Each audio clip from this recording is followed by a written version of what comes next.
meus amores! Eu tô aqui para dar continuidade a um vídeo anterior a esse que foi postado aqui no canal. Nesse vídeo, eu falei que cabelo é tecido morto.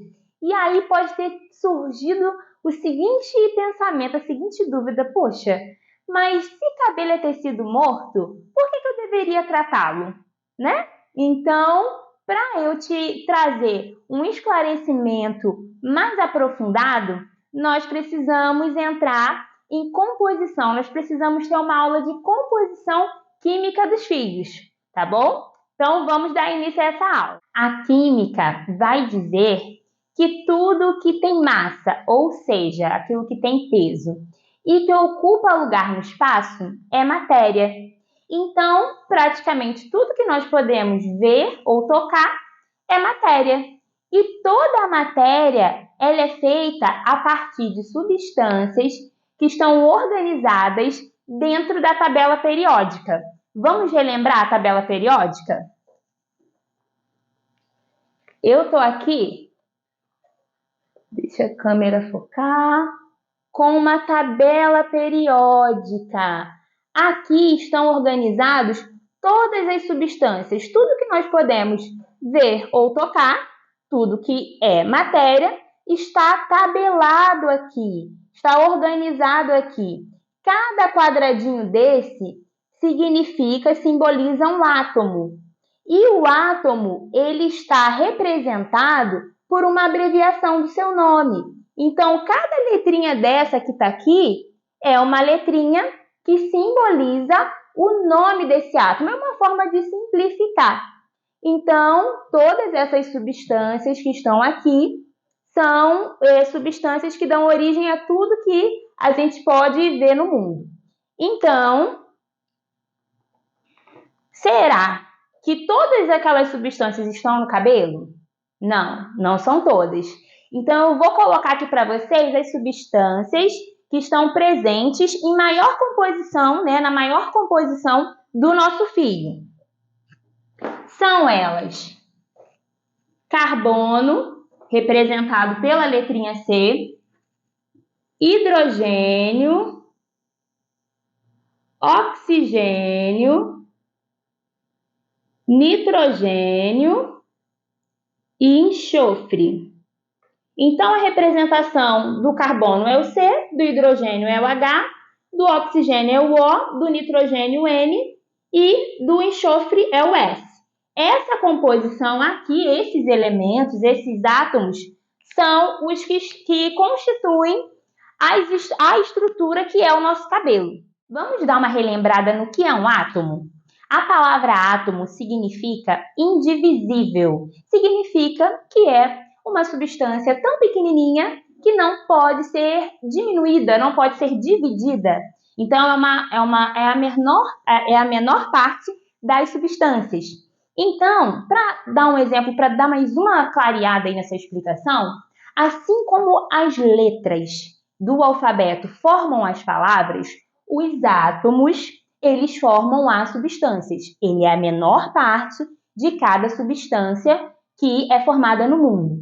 Então, as substâncias, elas são combinações diferentes desses átomos. Assim como a gente, continuando com a explicação das letras das palavras, então, assim como as letras, elas formam as palavras, e a combinação diferente delas, das letras, vão dando origem a várias palavras, a combinação diferente desses átomos que estão aqui, a combinação diferente deles vai dar origem a todas as substâncias que existem no mundo, a tudo que é matéria. Então, vamos agora esmiuçar, detalhar sobre como que essa estrutura aqui se une para dar origem ao nosso... Eu tenho aqui o hidrogênio e eu tenho aqui o oxigênio. Duas moléculas de hidrogênio vão se unir a uma molécula de oxigênio e vão formar, por exemplo, a água no nosso fio. E aí, combinações diferentes desses elementos, desses átomos, vão se unir e vão dar origem às proteínas, que são substâncias muito complexas presentes no nosso fio, vão se unir também de maneira diferente e dar origem às gorduras, aos lipídios do nosso cabelo. E é basicamente essa estrutura que é a base de formação do nosso fio, que são as proteínas, a água e os lipídios, que são as gorduras. Então, será que isso tudo está na mesma proporção, na mesma quantidade dentro do fio? Não. O que está em maior concentração no nosso fio são as proteínas. Elas estão ali por cerca de 65% até 95% da constituição do nosso fio. Então, o nosso fio é, na sua maior formação, constituído por proteínas, que são substâncias que derivam da junção diferente desses átomos aqui. E será? E como tudo isso está organizado dentro do fio? Olha, quando a gente olha assim para o fio de cabelo, a gente tem a impressão que ele é uma coisa só, né? Olhando assim a olho nu, parece uma coisa só, mas não é verdade. O nosso fio de cabelo, ele é tripartido. Ele tem uma divisão, que ele é dividido em 3 partes diferentes. E para ajudar nessa ilustração, para facilitar o entendimento, nós preparamos uma maquete para vocês. Quando eu falo nós, gente, nós é Gerson, tá? Nós fizemos, é porque me veio a ideia, né, a inspiração, mas quem fez mesmo, quem botou a mão na massa foi Gerson. Então, nós fizemos essa maquete aqui para ilustrar para vocês como é o fio de cabelo. Então, ele é uma estrutura que é semelhante a essa maquetezinha que nós fizemos aqui.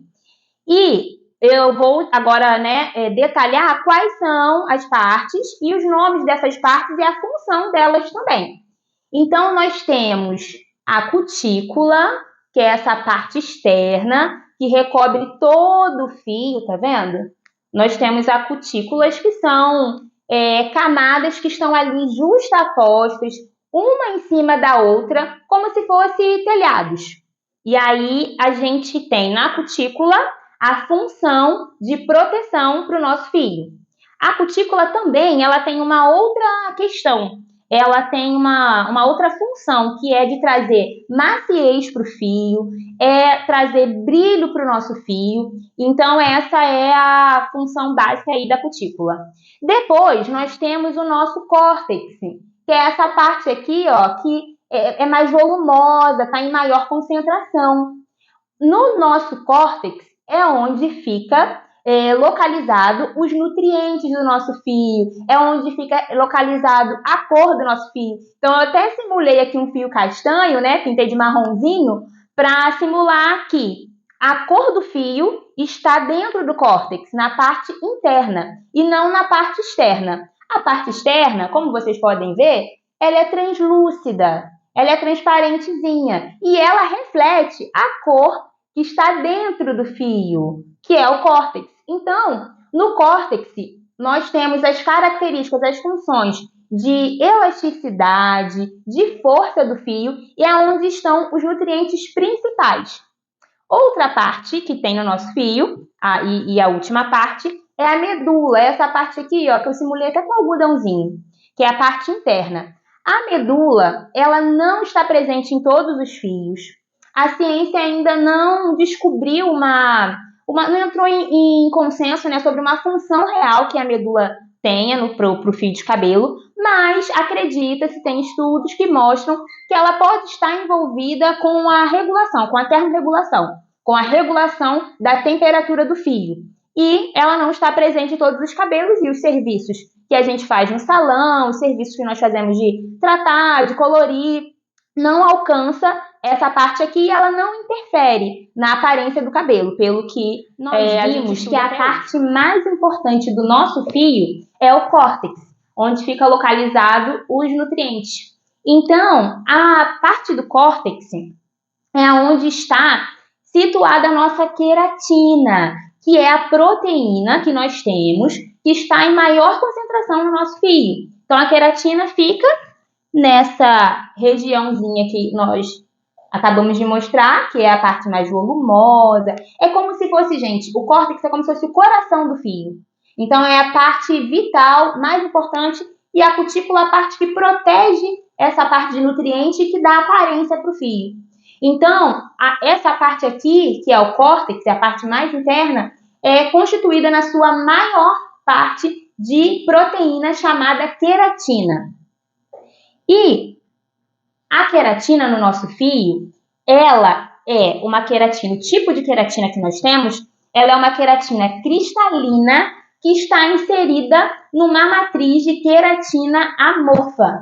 Ai, caramba, complicou tudo, né? Calma, vai descomplicar. Vamos entender primeiro o que é o cristalino e o que é o amorfo. Cristalino significa que aquela substância tem uma forma fixa. E amorfo significa que aquela substância não tem uma forma fixa. Ela não é estável. Então, a queratina do nosso cabelo, por mais que ela tenha uma forma fixa, ela está inserida numa matriz de queratina amorfa. Então, ela está inserida numa matriz que não tem uma forma fixa, que não tem uma forma estável. E isso significa que o cabelo tem capacidade de responder a estímulos. E quais são os estímulos que ele pode responder? Ele pode responder tanto a estímulos bons como estímulos ruins, né? Quando a gente para pensar realmente em tudo que a gente ouve, cabelo é tecido morto, e a gente pensa, mas ele é tecido morto e aí ele é cacheadinho, eu faço um alisamento e ele fica liso, né? Ele tá com algum aspecto de ressecamento, de porosidade, eu trato e ele responde. Então, se ele responde a estímulos, se a gente fosse pensar na forma integral da palavra morto, não caberia, não teria nexo, não teria sentido. Então, o que faz ter sentido, gente, é justamente isso. É o fato dele estar inserido numa matriz de queratina amorfa, que responde a estímulos. Estímulos esses bons ou estímulos ruins. Se você utilizar uma substância que tem a capacidade de penetrar no fio, de alterar a forma, ele vai responder. Se você utilizar uma substância que tem bioafinidade, que significa que tem afinidade pelas estruturas que constituem o nosso fio, ele também vai responder positivamente. Então, é por isso que vale muito a pena tratar do cabelo, porque ele responde a estímulos. Mas vamos pensar de uma outra forma também. Então, se eu sofri um dano no meu fio, e já que ele reage a estímulos, né? Então ele vai se recuperar e vai ser saudável como ele era assim quando ele cresceu, quando ele nasceu. Não, nesse caso do dano não. Vamos relembrar uma coisa aqui da última aula. Na última aula, a gente conversou que o cabelo nasce de um mini órgãozinho, que é o nosso folículo, que é uma estrutura que está dentro da nossa pele, que a gente não consegue ver. A parte que a gente consegue ver é a parte que está aqui do lado de fora, que seria daqui para cima. Daqui para baixo a gente não vê. Daqui para baixo é onde existe atividade celular, é onde existe renovo celular. Então, a parte viva do nosso fio é quando ele está aqui. Quando ele vem para a superfície, lembra que eu falei na última aula? Quando ele chega aqui embaixo, ele ainda tem seu núcleo. Quando ele vai chegando aqui para cima, ele perde o núcleo, ele se achata e ele já chega aqui como um empacotamento de células mortas. É uma estrutura tubular, uma estrutura que se parece com um tubo e que está sendo formado, sendo constituído por o empacotamento de células mortas. Então, quando eu faço um dano aqui nessa região, ele com tratamentos, com tecnologia, ele pode sim ter uma aparência e uma melhora temporária, mas ele não terá a mesma saúde depois de ele ter sofrido um dano nessa parte, ele não terá a mesma saúde que ele tinha quando ele saiu aqui, quando ele foi gerado aqui, na parte viva do fio. Então, por esse motivo, é muito importante que a gente trate do nosso cabelo com muito amor e carinho, evitando ao máximo os danos causados na fibra capilar, porque depois que os danos acontecem, a gente tem muita tecnologia, a gente tem muitos produtos bons, mas eles conseguem trazer uma boa aparência temporária, mas nunca a mesma saúde que o fio tinha quando ele foi gerado, quando ele foi formado aqui nesse mini órgão que é o nosso folículo piloso. Espero que eu tenha acrescentado algo na vida de vocês. Mais para frente postaremos vídeos explicando como fazer para que a gente evite, como fazer para evitar os danos, como fazer para ter uma melhora, né, na aparência, já que o fio reage a estímulos. Então, mais para frente vamos trazer mais conteúdo aí para vocês, tá bom, meninas? Beijo!